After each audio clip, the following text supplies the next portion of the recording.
anaty ianao diava fotsiny any vaza meritreritra nilazizany akory de irizo anaty la eritrery mamy zao vaky fevilo ty sisiniky amory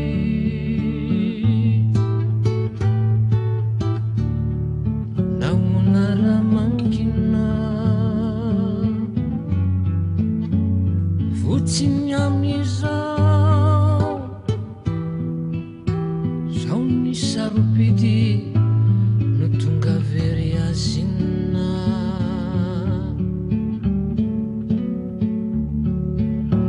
iverina impiry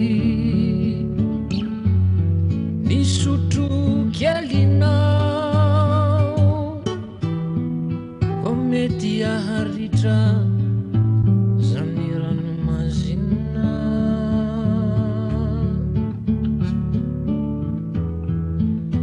hamafiso zaitra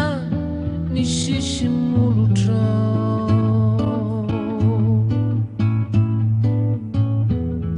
fa makitombo tsiro ny rakitriny fo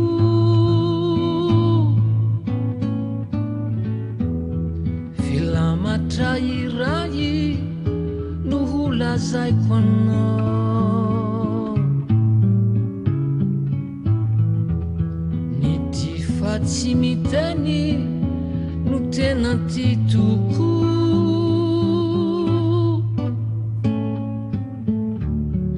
rehefa ty